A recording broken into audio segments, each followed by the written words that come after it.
Bienvenidos a todos. How are we doing tonight? It is so exciting to be here, and Anselmo, boy, what can I say? An overly generous introduction.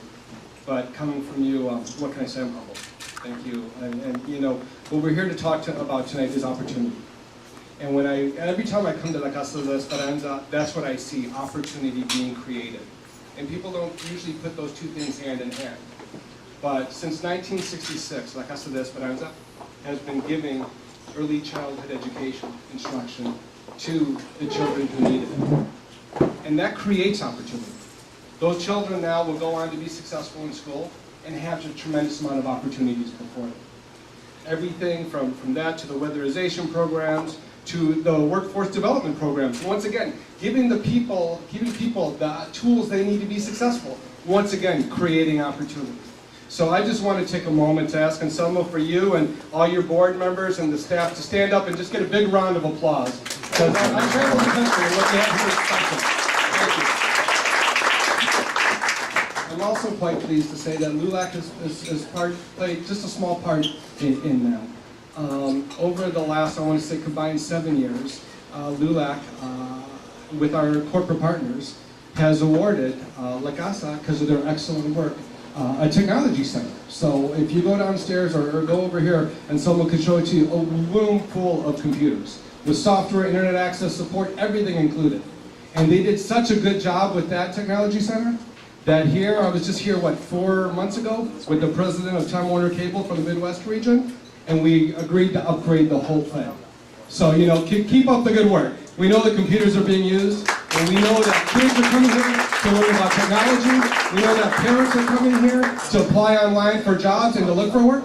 How many people here know that 97% of the Fortune 500 companies only list jobs online?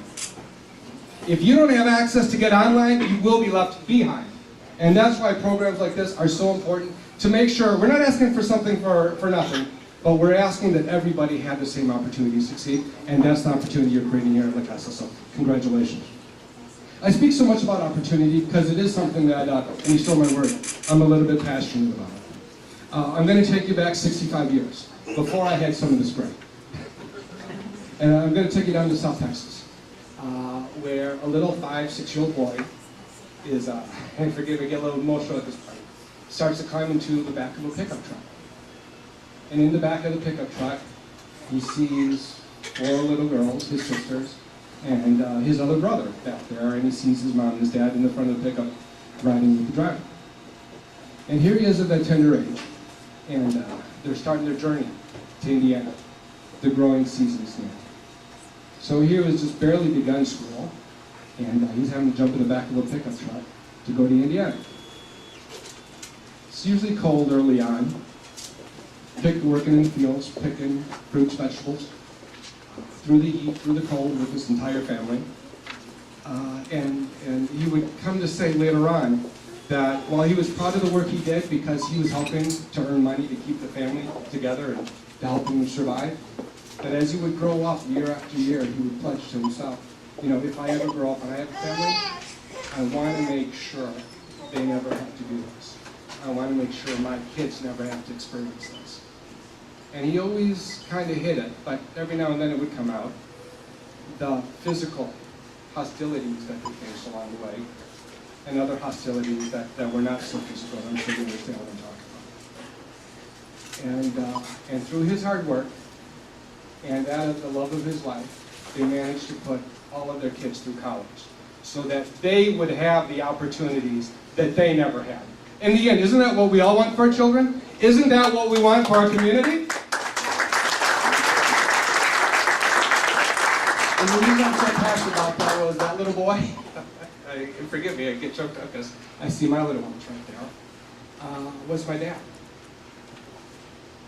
And the whole time, his whole life, and we lost him a couple years back, but he never complained.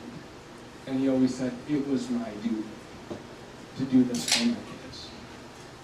And to give them an opportunity. So then I sit back and I say, okay, here's this wonderful man and a beautiful, his beautiful bride, my loving mother, and they put me through college. What is my sworn duty? What is my obligation? to provide for my children, to give them those opportunities that go above and beyond? And the answer is yes. And boy, I look at the dichotomy now. I mean, my son's on the laptop and my other one's on a tablet. That's, a generation away, right? And so I said, it's not just about my kids, it's about our community as well. If we can give more, we should give more. And that's really what made me, in the end, want to run for LULAC Vice President for the Midwest. Over the last 7 years, I've had the great privilege of serving as special advisor to 2 national presidents, been our state director here in Wisconsin. And what that's allowed me to do, it's allowed me to go and meet with the President of the United States. When the H1N1 scare came around, does anybody remember that? Got a call from Secretary Kathleen Sebelius' office. Daryl, we want you as a member of one of our panels from the Hispanic community to come down to DC, meet with me at HHS here, and talk about what are the prudent things we can do to help keep the Latino community safe and not create unnecessary fear. When we get called to the Pentagon, what do we need to do to give our Hispanic soldiers and Hispanic veterans the benefits that they need? By the way, do we have any veterans here today or any active members of the armed forces? If you could, please stand up. Big round of applause. Big round of applause. And if your spouses are here, I want to thank you equally as well, because you made sacrifices in the name of our great country as well. So every day, LULAC is touching us in one way or the other. I always talk about the greatest work we do. Unfortunately, the majority of the public will never hear about, because it has to be done behind closed doors. But other things you've seen here, I don't know if you saw the beginning of the video, the Head Start program. Anybody ever heard of it before? We actually started a program down in Texas because there was an active movement to deny Spanish speakers access to the public schools. Because they said, these Latinos, these Spanish speakers don't have the capability to learn. And we said, that's not right. You're just throwing them in English-only schools. So we hired a professor out of the University of Texas, and he did a study. And he found, and he came back to us after the study, and he said, if we can teach these Spanish speakers these 400 words, they can thrive in an English-only school setting. We opened up a couple facilities, started doing that. Phenomenal results. They weren't only succeeding, they were excelling in the school. We wound up opening a whole chain of schools across Texas. And Lady Bird Johnson was a huge fan of what we were doing. Then we had the tragedy, when that was the assassination of John F. Kennedy. So President Johnson from Texas, who also taught at my dad's grade school for the couple years he was able to go, said, we need a program like this to give children of all the underprivileged a head start so that they get a fair shake. Because if we throw them into the system behind, they're going to stay behind and never be able to catch up. And that led to what we know today as the Federal Head Start program, where every year millions and millions of students go through that to catch up so that they have an equal opportunity to succeed. And the list goes on and on. So a lot of people say, what is LULAC? I don't see them that often. I don't hear about them, especially up here in the northern states. We're here, we're active. But once again, typically a lot of what we do is behind closed doors. And to make this clear to everyone, we are a nonpartisan organization. We worked with George Bush, we worked with President Obama. If somebody has a good idea that is good for the community, we want to look into that. Not solely about party, but about community. Because when ills befall one community, it will eventually reach the other communities. And that's what gets me so excited about this organization. People say, Daryl, look at you. You have a successful business, you're doing well, you have a beautiful family. You're doing this to volunteer? What are you thinking? But then I think back to my father and my mother. And every day I get calls from individuals that are suffering through these challenges. And I used to think they were exceptions. But unfortunately, there's way too many to be exceptions. How many people remember, I know it was about 7 years back now, but it was all over the news. Young lady by the name of Regina Bacala. African, I see hands coming up. It was on Good Morning America, the Today Show, CNN, Fox. Everybody was keyed on this one story right here from Milwaukee. Congolese woman from the Democratic Republic of Congo And if anybody watches the news or has seen any of the movies, you know that that is anything but democratic. Was advocating for democracy. Because of that, she was abused physically by soldiers, warlord soldiers, over and over again. She fled to the United States. Worked, earned money, hired an attorney to file for asylum. A real estate attorney took her money and didn't show up at court. And we were going to deport her back to the Congo, where the British government had confirmed with us that people returned under these consequences are typically terminated within 36 hours. And we were going to let that happen. And I had known this man, a good friend of my father's from South Texas, Hector Flores, and he kept talking to me about this organization called LULAC. And he said, Gerald, you're exactly what we need to bring into the organization. And I kept saying, no thank you, no thank you. I'm focusing on growing my company. I've worked with my beautiful wife to try and have a beautiful family, which we do now. And then I found myself calling him. Because in spite of the thousands of letters and phone calls that were placing to the president, to the head of ICE, to Alberto Gonzalez, to everyone, after months of detention, they had taken her down to O'Hare, where we knew the next day, or in 2 days, she'd be flown back to the Congo. I called up Hector, I said, Hector, I know all these years you've been asking me to help you. And I said no. And you have no good reason to, but I'm asking for your help now. And I told him the story, and he said, well, wait, Gerald, you can't just call me. First, you got to do the letter writing campaigns. Told him we did that. Well, you got to do the phone-in and the faxes. We did that as well. And he took me through the list, and he's like, you know, you've done everything you needed to do. Can you be in D.C. tomorrow? I said, yes. He said, hold on. About 5 minutes later, he came back and said, I need you in D.C. tomorrow. You're going to be meeting with the Speaker of the House, and I'm going to arrange some other meetings for you. What other organizations can make that happen for you? And then, so I went to D.C., and she was the first day of deportation issued after 9/11, because this was post 9/11. And I'm proud to say that both her and her husband are here. Their last court date at immigration court, the judge said, here you are, here are your papers of residency, and we urge you, as soon as you become eligible, to petition for citizenship, because you're exactly the type of people this country needs. Isn't that a wonderful story? So I'd like to show you, one person can make a difference when you have the support, right, of a wonderful organization. And I could go on and on with little Charlie Martinez and his battle with leukemia and everything that LULAC did there, and it goes on and on. But I look there and I say, you know, our country is entering a new time. A new demographic switch, nationally.